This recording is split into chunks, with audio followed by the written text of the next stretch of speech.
Assalamualaikum warahmatullahi wabarakatuh.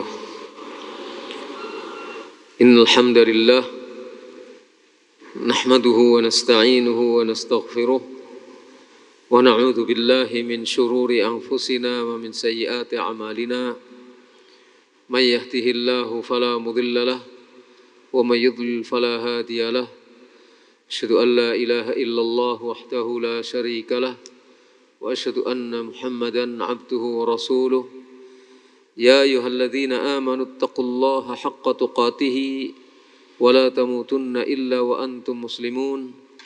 Ya ayyuhan nasu taqu rabbakum alladzi khalaqakum min nafsin wahidah wa khalaqa minha zawjaha wa batha minhuma rijalan katsiran wa nisaa'a wattaqullaha alladzi tasaaluna bihi wal arham innallaha kana 'alaikum raqiba. Ya ayyuhalladzina amanu taqullaha wa qulu qawlan sadida yuslih lakum a'malakum wa yaghfir lakum dhunubakum wa may yuti'illaha wa rasulahu faqad faza fawzan 'azima. Amma ba'd, fa inna asdaqal hadits kitabullah wa khairal hadyi hadyu Muhammad sallallahu alaihi wa alihi wasallam wa syarrul umuri muhdatsatuha wa kullu muhdatsatin bid'ah wa kullu bid'atin dhalalah wa kullu dhalalatin finnar.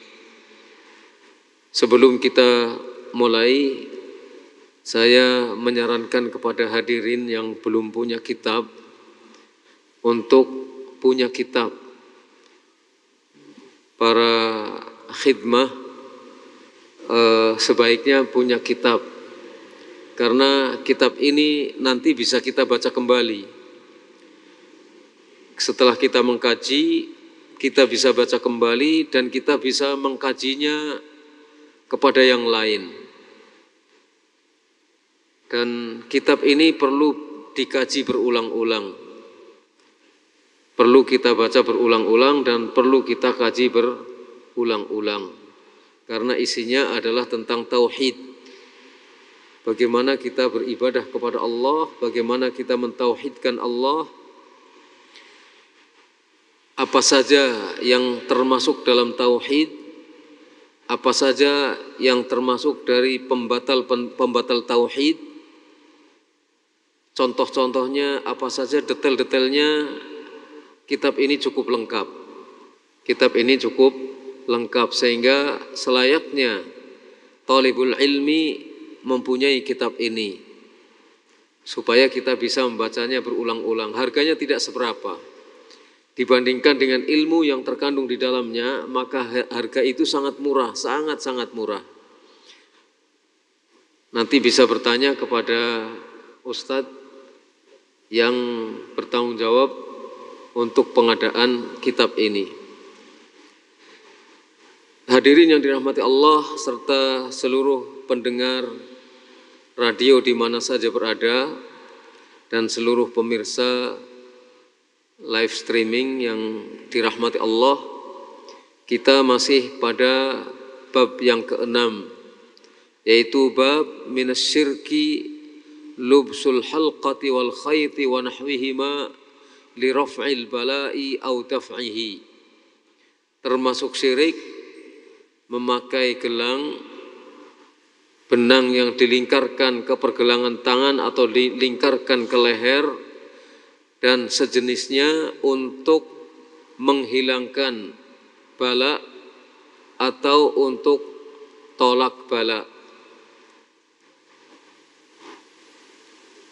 Gelang itu bisa bermacam-macam, kadang terbuat dari hanya sekedar benang atau terdiri dari untayan-untayan biji-bijian yang diyakini mengandung keramat, atau untaian dari benda-benda yang diambil dari laut atau dari akar-akaran atau dari kayu-kayu dan sejenisnya. Maksudnya dipakai untuk menghilangkan bala atau untuk tolak bala. Kita pada nas yang terakhir dari apa yang dikatakan oleh Al-Musannif rahimahullah, maka penyusun kitab Fathul Majid rahimahullah mengatakan, qala al-musannif rahimahullah ta'ala. Al-musannif yang dimaksudkan adalah musannif kitab At-Tauhid alladhi huwa haqqullah 'alal 'abid, yang syarahnya kita baca sekarang berjudul Fathul Majid li syarhi kitab At-Tauhid Syekh Abdurrahman ibn Hasan ibn Muhammad ibn Abdul Wahhab rahimahumullah. Qala al-musannif rahimahullah ta'ala, walibni Abi Hatim an Hudzaifah annahu ra'a rajulan fi yadihi khaytun minal humma faqata'ahu wa tala qawlahu wa ma yu'minu aktsaruhum billahi illa wa hum musyrikun. Surat Yusuf ayat 106. Al-Musannif Syekh Muhammad ibn Abdul Wahhab rahimahullah mengatakan di dalam riwayat Ibnu Abi Hatim dari Hudzaifah Ibnul Yaman radhiyallahu anhuma, annahu ra'a, sesungguhnya beliau Hudzaifah melihat seseorang di tangannya ada lingkaran benang. Ada benang yang dilingkarkan di tangannya. Minal humma, untuk menyembuhkan demam. Untuk menyembuhkan demam. Faqata'ahu, maka Hudzaifah memutusnya. Watala, kemudian beliau membacakan qaulahu ta'ala, firman Allah Ta'ala yang terdapat di dalam surah Yusuf ayat 106. Wa ma yu'minu aktsaruhum billah illa wa hum musyrikun. Kebanyakan mereka tidak beriman kepada Allah kecuali mereka dalam keadaan musyrik. Artinya keimanan yang ada pada mereka itu disertai dengan kemusyrikan. Tidaklah kebanyakan mereka itu beriman kecuali dalam keadaan musyrik. Kecuali mereka dalam keadaan musyrik. Jadi keimanan mereka dirusakkan oleh kesyirikan mereka. Asy-syarah, penjelasannya di sini pensyarah mengatakan qala Ibnu Abi Hatim. Kemudian riwayat di atas disebutkan sanadnya. Ibnu Abi Hatim mengatakan haddatsana Muhammad ibnul Husain ibni Ibrahim ibni Iskab, telah menceritakan hadis kepada kami. Muhammad ibnul Husain ibni Ibrahim ibni Iskab. Lalu beliau mengatakan haddatsana Yunus ibni Muhammad. Haddatsana Yunus ibnu Muhammad, telah meriwayatkan hadis kepada kami Yunus ibnu Muhammad. Lalu Yunus menceritakan haddatsana Hammad ibnu Salamah, telah meriwayatkan hadis kepada kami Hammad ibnu Salamah. An Asim al-Ahwal, dari Asim al-Ahwal. An Urwata, dari Urwah. Qala, kemudian Urwah berkata, dakhala Hudzaifatu ala maridin. Suatu kali Hudzaifah masuk menjenguk orang yang sedang sakit.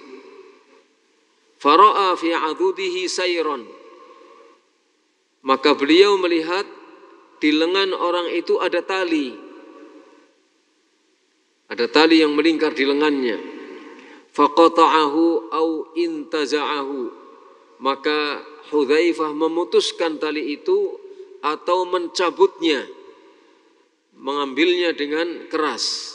Tsumma qala, kemudian Hudzaifah mengatakan, membacakan firman Allah, wa ma yu'minu aktsaruhum billahi illa wahum musyrikun, dan tidaklah kebanyakan mereka beriman kepada Allah kecuali mereka dalam keadaan syirik, kecuali mereka dalam keadaan sebagai orang-orang yang musyrik. Ini di dalam tafsir Ibnu Katsir. Jadi ayat ini menjelaskan bahwa kebanyakan di antara orang-orang yang menyatakan dirinya beriman itu keimanannya dirusakkan oleh kemusyrikan. Selanjutnya penyusun kitab Fathul Majid menjelaskan tentang Ibnu Abi Hatim. Wa Ibnu Abi Hatim huwa al-Imam Abu Muhammad Abdurrahman Ibnu Abi Hatim Muhammad Ibni Idris Ar-Razi, yang kita kenal dengan Ibnu Abi Hatim Ar-Razi. Beliau adalah Imam Ibnu Abi Hatim, beliau adalah Imam Abu Muhammad. Ini kunyahnya. Namanya Abdurrahman Ibnu Abi Hatim Muhammad bin Idris Ar-Razi At-Tamimi. Muhammad ibn Idris Ar-Razi At-Tamimi. Jadi Abu Muhammad namanya Abdurrahman ibn Abi Hatim. Abu Hatim sendiri namanya adalah Muhammad bin Idris Ar-Razi At-Tamimi Al-Hamdali Al-Hafidh Al-Hafidh sahibu Al-Jarhi wa Ta'dil, yang memiliki karya kitab Al-Jarh wa Ta'dil yang berisi tentang orang-orang yang tercela dalam periwayatannya dan orang-orang yang adil dalam periwayatannya. Juga penyusun kitab tafsir dan yang lain-lainnya. Mata sanata sab'in wa ishrin wa thalathimi'ah. Beliau wafat pada tahun 327 Hijriyah. 327 Hijriyah. Ini tentang Ibnu Abi Hatim. Wa sedangkan Hudzaifah huwa Ibnul Yaman. Beliau adalah Hudzaifah Ibnul Yaman. Wasmul Yaman, sedangkan Al-Yaman ayahnya Hudzaifah namanya adalah Husail. Husail dengan tasghir Husail. Wa yuqalu Hisl. Ada yang mengatakan bukan Husail tapi Hisl. Al-Absi Haliful Ansar, orang yang punya ikatan persekutuan dengan orang Ansar.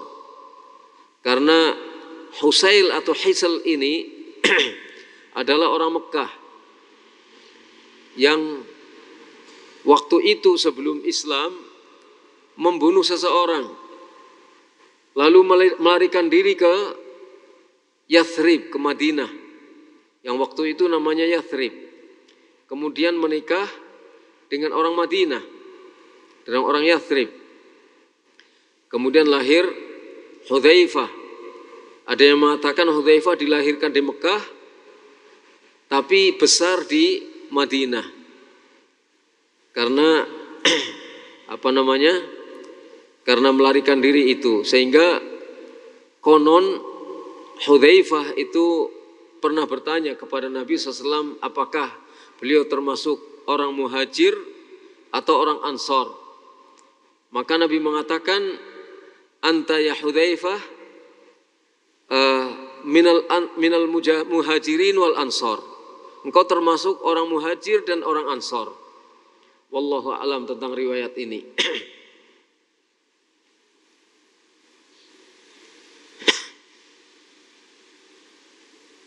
Beliau Hudzaifah adalah sahabi jalil minas sabiqin. Hudzaifah ibnul Yaman ini termasuk seorang sahabat yang as-sabiqunal awwalun, yang terdahulu lagi pertama-tama masuk Islam. Jadi Islamnya Hudzaifah ini berarti sebelum hijrah. Islamnya itu termasuk peristiwa hijrahnya Nabi bersama sahabat ke Madinah. Wa yuqalu lahu, beliau disebut sebagai orang yang sahibus sir, sahib as-sir, orang yang memegang rahasia. Karena Nabi mengutus Hudzaifah untuk melakukan untuk melakukan penelitian tentang siapa-siapa orang-orang munafik. Tapi Rasulullah memerintahkan kepada Hudzaifah supaya tidak menceritakan kepada orang lain. Makanya disebut sebagai sahibus sir, orang yang memegang rahasia. Wa abuhu aidan sahabi, ayahnya juga seorang sahabat, yaitu Al-Yaman, yang dinamakan Husail atau Hisl. Beliau juga seorang sahabat. Jadi Hudzaifah ibnul Yaman, kedua-duanya adalah sahabat. Hudzaifah sahabat, ayahnya juga sahabat radhiyallahu anhuma. Mata Hudzaifah fi awwal khilafati Ali. Hudzaifah wafat pada awal masa kekhalifahan Ali bin Abi Thalib radhiyallahu anhu sanata 36, pada tahun 36 Hijriyah. Tahun 36 Hijriyah, pada awal masa kekhalifahan Ali bin Abi Thalib.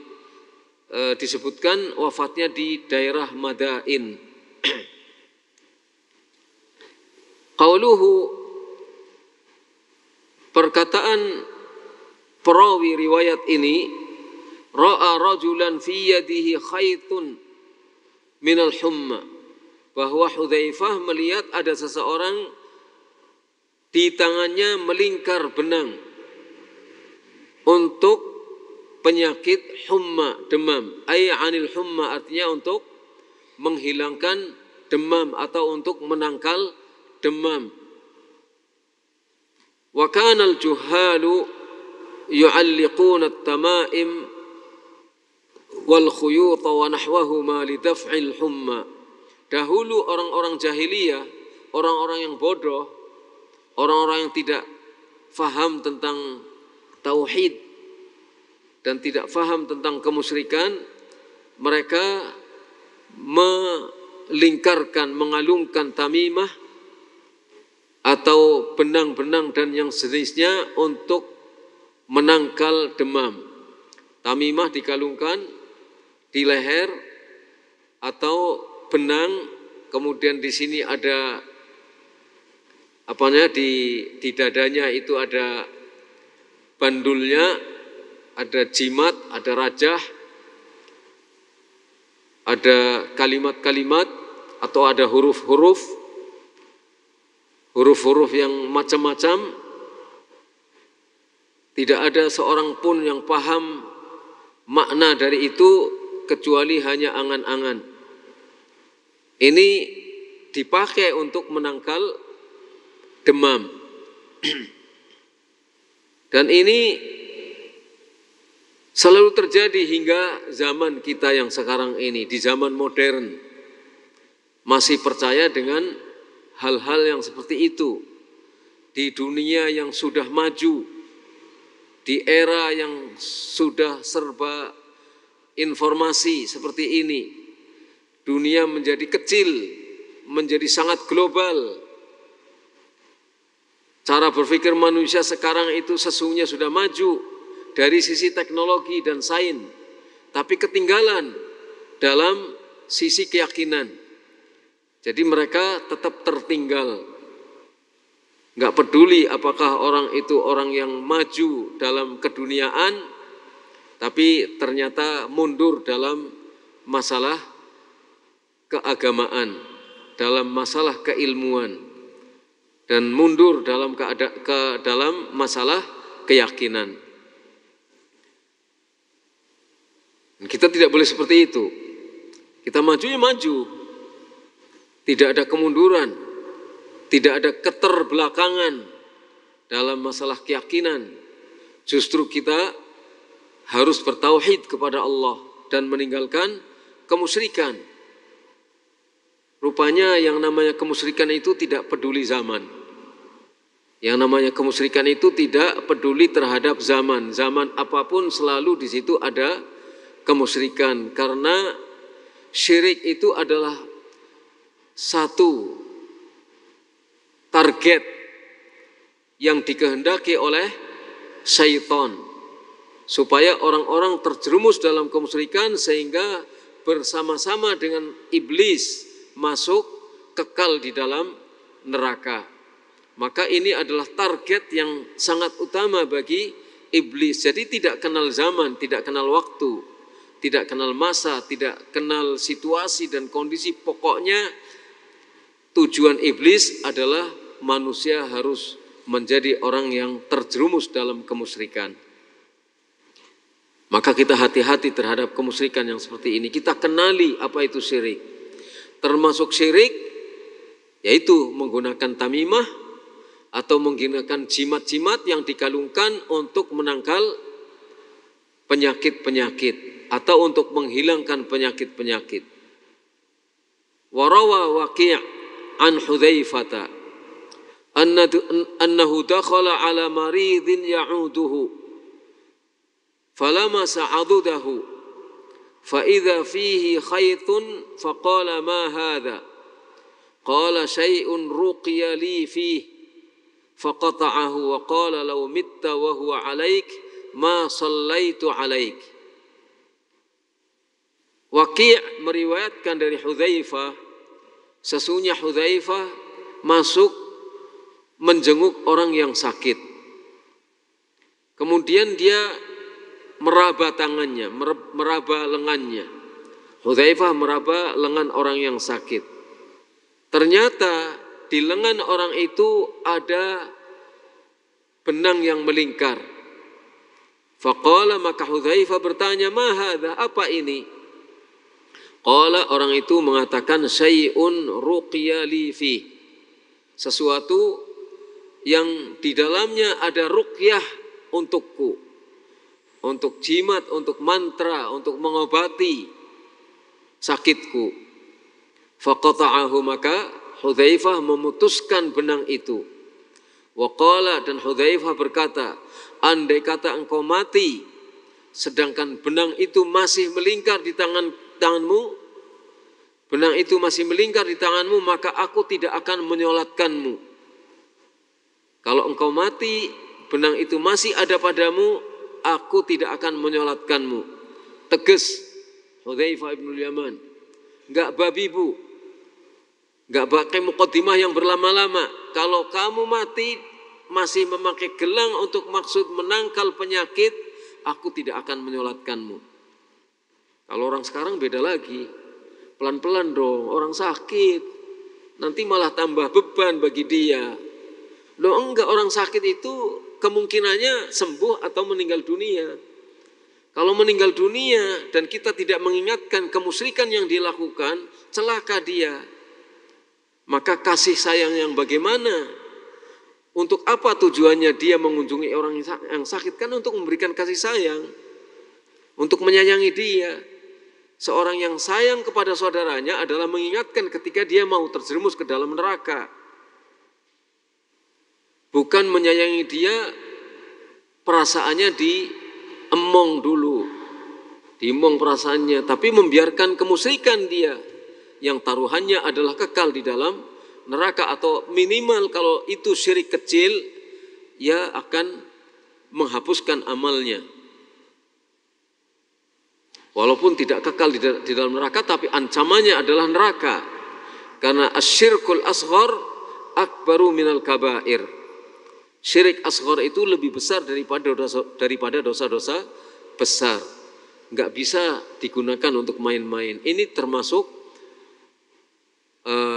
syirik ini Kalau syirik akbar penghapus tauhid, kalau itu syirik kecil menghilangkan kesempurnaan tauhid yang wajib.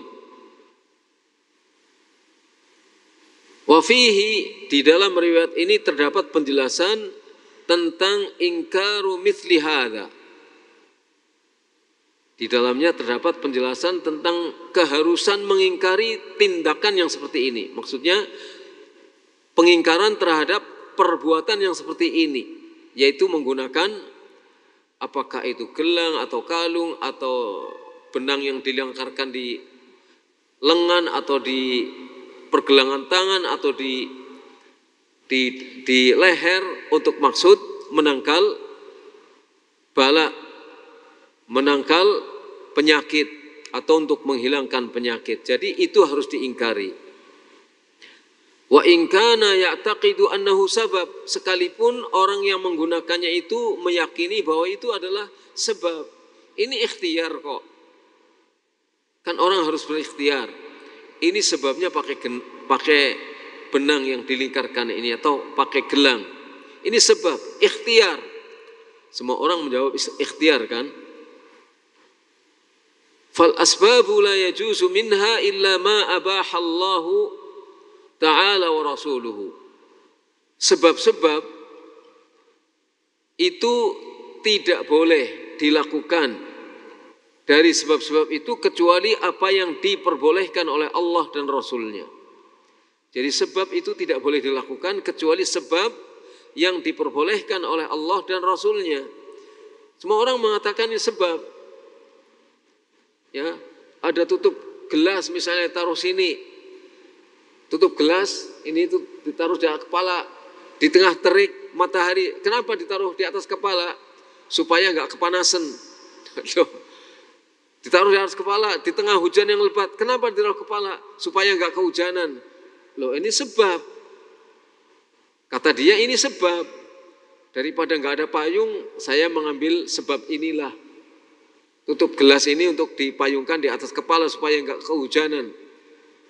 Ini sebab yang tidak relevan, sebab yang tidak masuk akal. Masa tutup gelas yang lingkarannya hanya berapa ini, garis tengahnya cuma berapa senti, nutupi kepala semuanya lalu enggak kehujanan, ini enggak masuk akal. Maka ini termasuk sebab yang tidak diperbolehkan di dalam syariat. Maka kita tidak boleh menggunakan sebab kecuali sebab yang diperbolehkan oleh Allah dan Rasulnya. Ma'adamil i'timad alaihi, di samping itu juga tidak boleh beriktimad kepada sebab. Sekalipun sebab itu adalah sebab yang boleh, dibolehkan oleh Islam, oleh syariat, oleh Allah dan Rasulnya, tapi orang tidak boleh bersandar kepada sebab tersebut. Misalnya obat kepala, minta di mana, di klinik misalnya atau di dokter. Itu sebab yang dibolehkan. Karena dokter akan tahu mendiagnosa penyakitnya, oh ini flu, penyakitnya ini flu, obatnya ini. Itu sebab yang diperbolehkan. Tapi kita tidak boleh bersandar kepada sebab itu. Bersandarnya kita kepada Allah. Maka bukan obat itu yang menyembuhkan. Yang menyembuhkan adalah Allah. Obat kita ambil sebagai wasilah, sebagai sebab.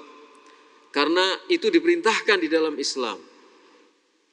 Sebab yang dibolehkan.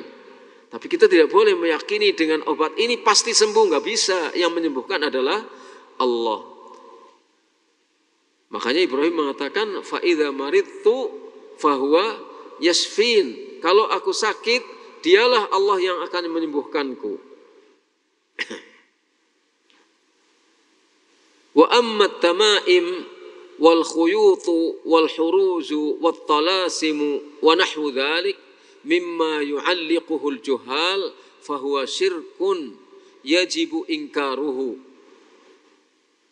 wa izalatuhu bil qawli wal fi'li wa illam ya'dhan fihi sahibuhu.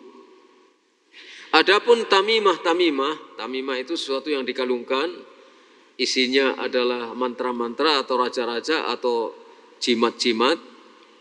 Wal khuyut, benang-benang yang dikalungkan.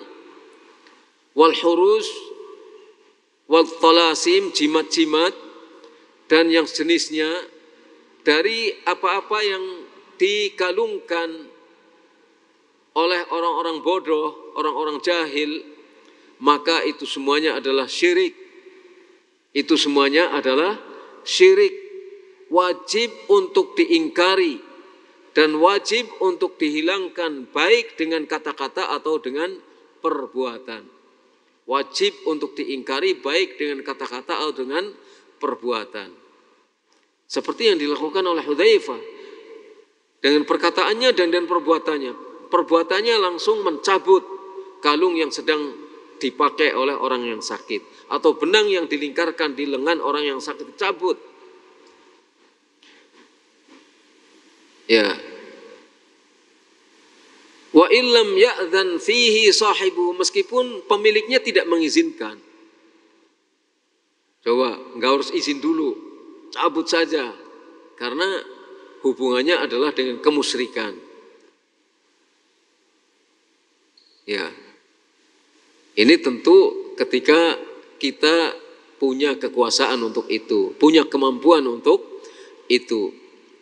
Kalau orang lain gede, ya kita tidak kenal apa-apa di jalan langsung kita tarik, ya kita dipukuli orang. Harus dengan penjelasan terlebih dahulu. Harus dengan penjelasan terlebih dahulu. Tapi kalau kita kenal orangnya dan orangnya itu masih menghormati kita, masih menganggap kita sebagai orang yang dia kita itu dianggap sebagai orang yang dia anggap berwibawa di depan dia, artinya kita punya kemampuan untuk itu. Tanpa izin langsung kita, ini enggak baik, lepas saja.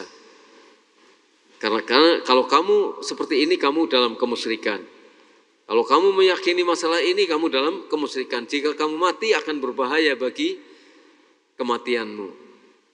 Jadi seperti itu.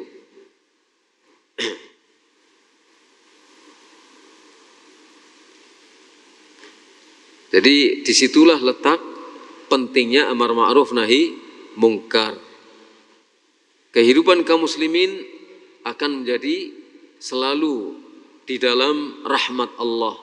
Manakala al-amru bil ma'ruf wan nahyu 'anil munkar kita jalankan sesuai dengan petunjuk-petunjuk Rasulullah dan sesuai dengan apa yang dilakukan oleh para sahabat Rasulullah sallallahu alaihi wasallam.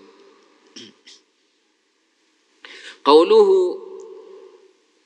kemudian perkataan berikutnya, watala qaulahu. Hudzaifah kemudian membaca firman Allah Ta'ala surat Yusuf ayat 106. Wa ma yu'minu aktsaruhum billahi illa wahum musyrikun. Kebanyakan mereka tidak beriman kepada Allah kecuali mereka dalam keadaan sebagai orang musyrik. Istadalla Hudzaifah radhiyallahu anhu bil ayah anna hadza syirkun. Hudzaifah ibnul Yaman berdalil dengan ayat ini untuk menunjukkan bahwa yang dilakukan oleh orang itu adalah kemusyrikan. Yang menggunakan gelang atau benang atau sejenisnya untuk maksud menghilangkan bencana, menghilangkan penyakit atau untuk menangkal penyakit, itu adalah syirik. Hudzaifah berdalil dengan ayat ini.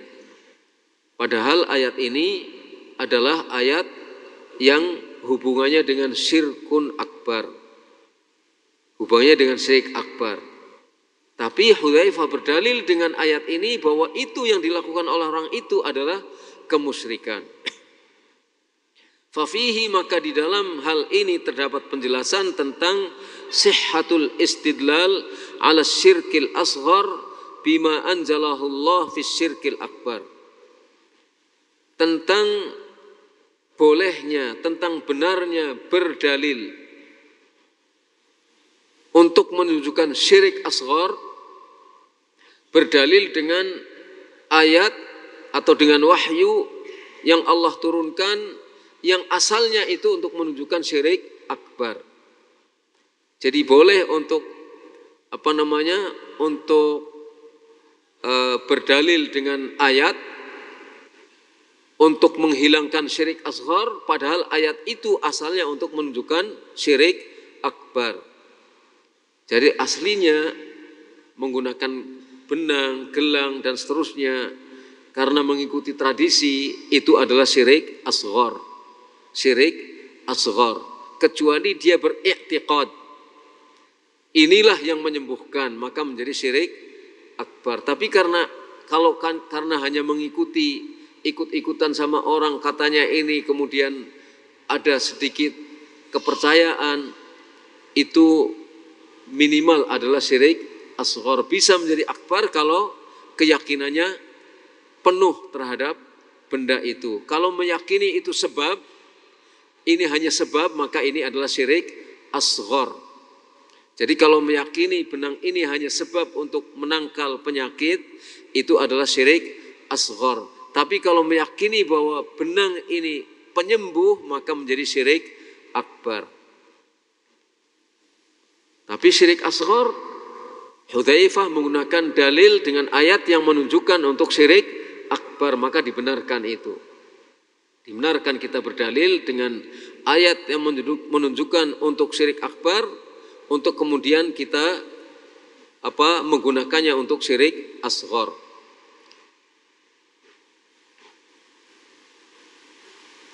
Kenapa demikian? Lisumulil ayah wa dukhulihi fi musamma syirk.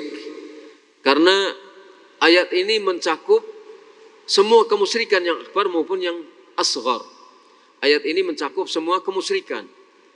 Dan masuknya hal itu ke dalam apa yang disebut sebagai syirik.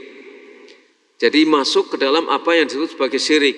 Sehingga meskipun ayat ini asalnya untuk syirik akbar, tetapi syirik asghar masuk di dalamnya. Wa taqaddama ma'na hadhil ayah an Ibnu Abbas radhiyallahu anhuma. Sudah terdahulu penjelasan tentang makna ayat ini dari Ibnu Abbas radhiyallahu anhuma wa ghairihi, dan yang lain-lainnya. Fi kalami Syekhul Islam wa ghairihi wallahu alam. Di dalam perkataan Syekhul Islam Ibnu Taimiyah dan perkataan ulama yang lain. Wallahu alam. Wa fi hadhihi al-athar 'ani as-sahabati ma yubayyinu kamala ilmihim bit-tauhid wa ma yunafihi au yunafi kamalahu. Di dalam athar-athar ini dari sahabat, athar-athar dari sahabat ini diantaranya dari Hudzaifah dan yang lainnya, terdapat sesuatu yang menjelaskan tentang sempurnanya pengetahuan sahabat tentang tauhid dan tentang hal-hal yang menghilangkan tauhid. Para sahabat ngerti betul apa itu tauhid dan ngerti betul apa yang bisa menghilangkan tauhid atau bisa menghilangkan kesempurnaan tauhid. Jadi para sahabat faham.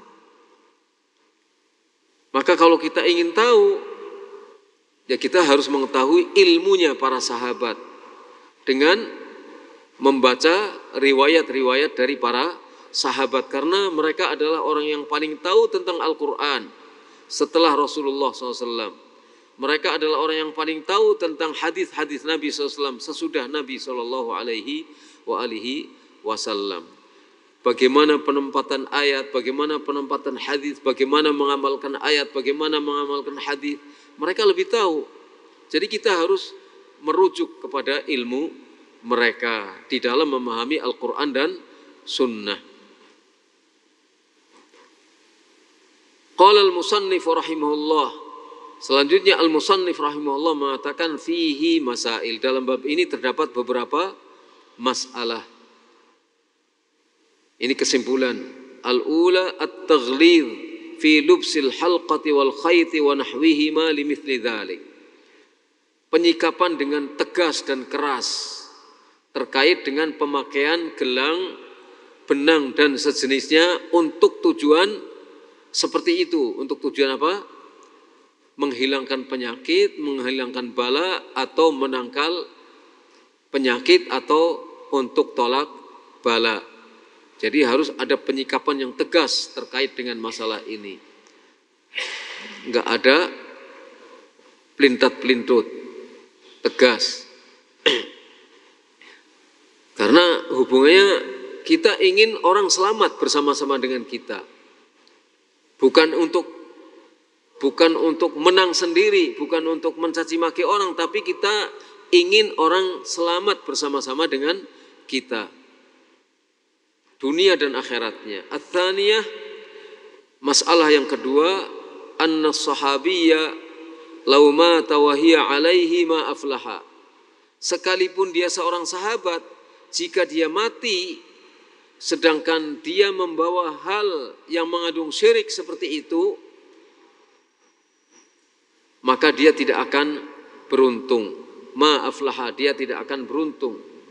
Bahkan Nabi SAW, la in asyrakta la yahbatanna amaluka.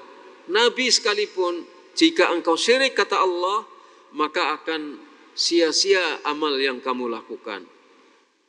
Jadi ini ancaman yang sangat keras tentang syirik.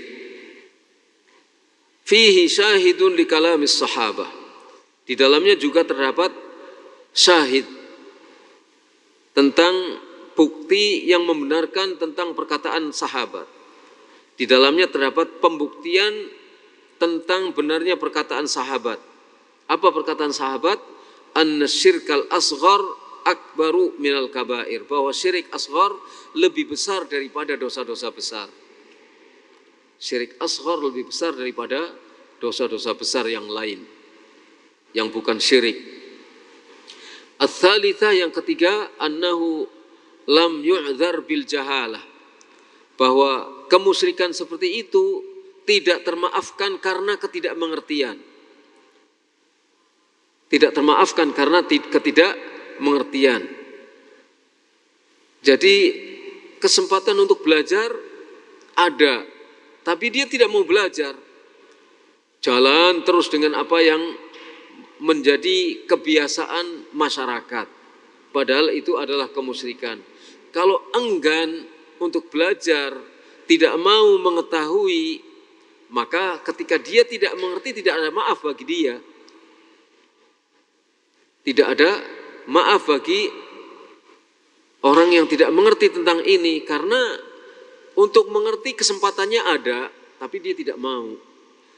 Jadi kebodohan yang termaafkan adalah kebodohan yang karena memang benar-benar tidak tahu, itu termaafkan.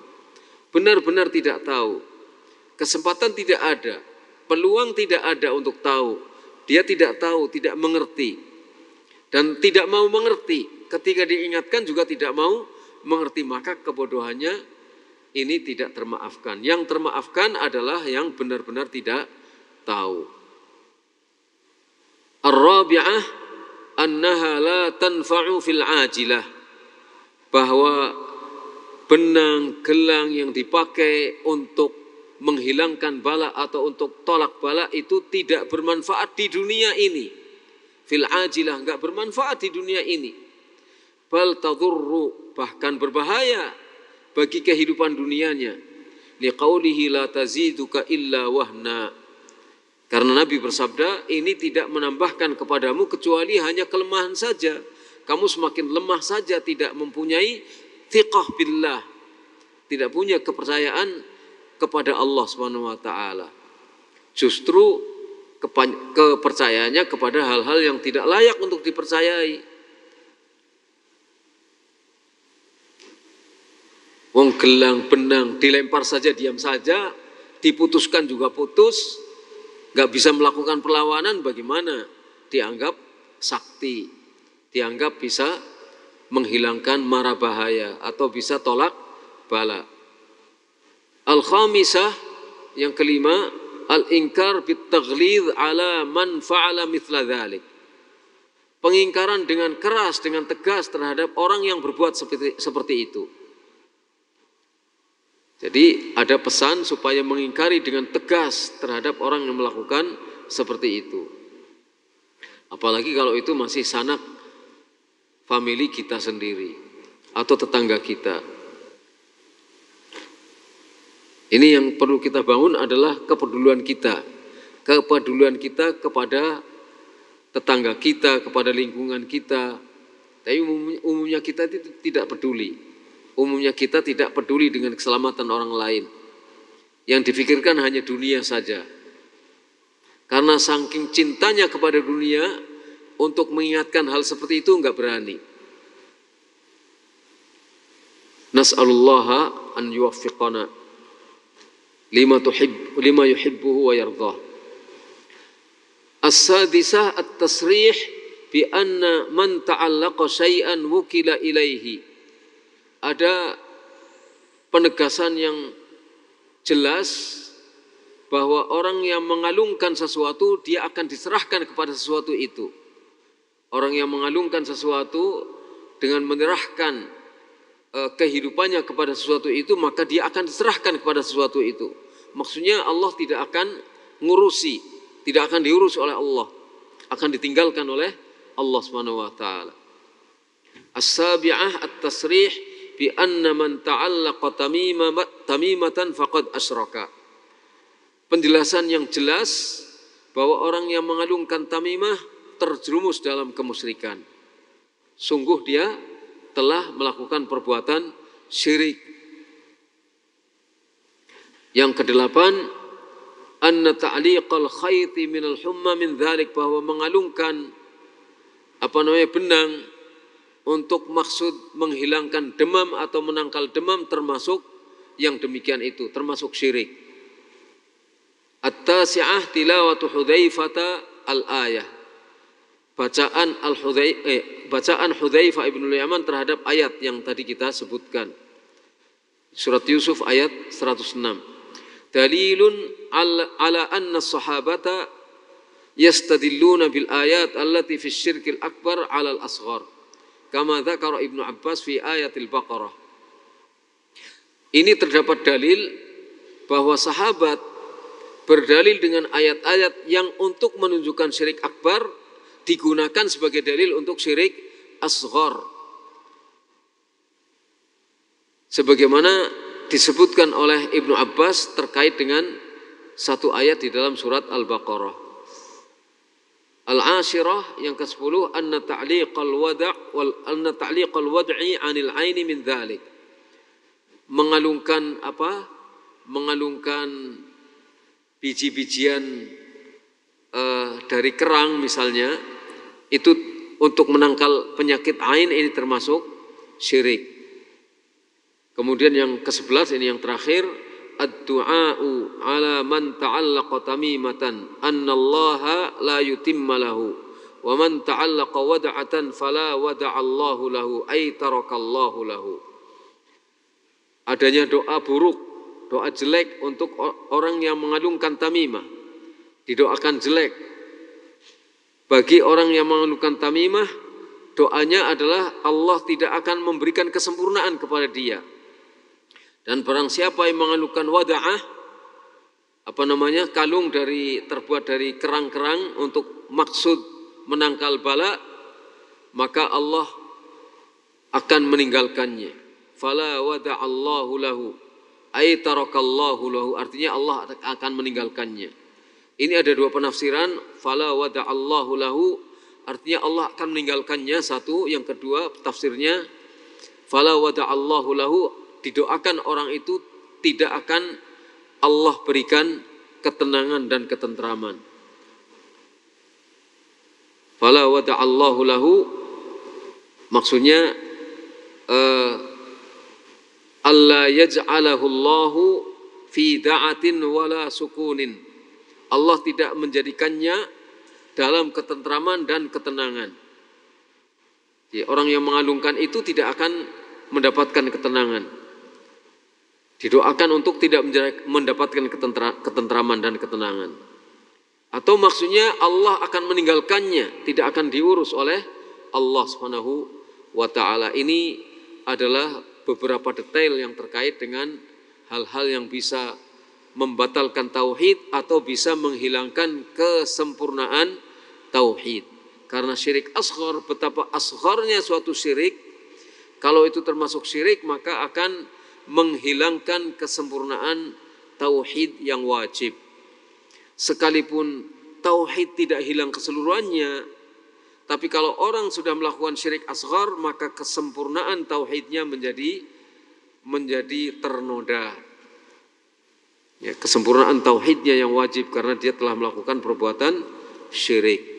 Apalagi kalau orang melakukan syirik akbar, maka hilang secara keseluruhan tauhid seseorang yang melakukan syirik akbar.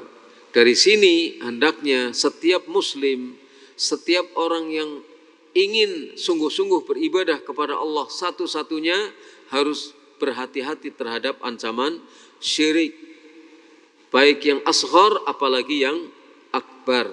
Maka mau tidak mau, terpaksa atau tidak terpaksa, kita harus memahami apa itu syirik dan jenis-jenisnya seperti apa, macam-macamnya seperti apa, supaya kita bisa terhindar dari kemusyrikan yang asghar apalagi yang akbar. Allahumma inni a'udzubika an usyrika bika syai'an a'lamu wa astaghfiruka lima la a'lam. Ya Allah, aku mohon kepadamu supaya aku jangan sampai melakukan perbuatan syirik yang aku tahu, dan aku mohon ampun kepadamu dari hal-hal yang aku tidak tahu, dari dosa-dosa termasuk syirik yang aku tidak tahu. Jadi kita selalu istighfar seperti itu, supaya jika kita melakukan hal-hal yang di luar sadar kita, ternyata kita terjerumus dalam syirik asghar atau syirik akbar, kita tidak tahu, kita sudah istighfar, bertaubat kepada Allah Subhanahu wa taala, lalu kita ketahui syirik itu untuk kita tinggalkan. Jadi bukan istighfar terus tapi melakukan syirik terus. Ya, istighfar terus, melakukan syirik terus karena dia tidak tahu dan tidak mau belajar. Karena kalau belajar seperti itu nanti jadinya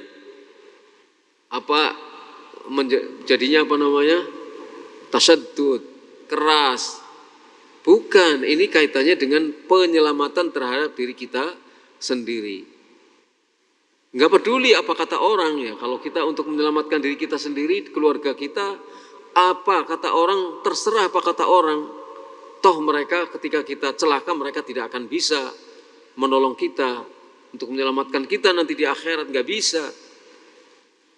Jadi kita selamatkan diri kita sendiri, kita selamatkan keluarga kita selamatkan sanak famili dan handai tolan kita, tetangga kita, supaya sama-sama selamat nanti, terutama di hadapan Allah Subhanahu wa taala. Ini yang bisa kita sampaikan pada kesempatan malam hari ini, mudah-mudahan bermanfaat, dan mari kita bersemangat untuk saling ingat mengingatkan dalam kebaikan, saling ingat mengingatkan dalam kebenaran, dan untuk selalu bersabar, tidak terpengaruh apa kata orang, untuk saling ingat mengingatkan. Ketika kita melihat ada orang lain melakukan kesalahan, kita tegur, apalagi teman kita sendiri. Teman kita sendiri melakukan kesalahan, kita tegur, enggak pekewuh.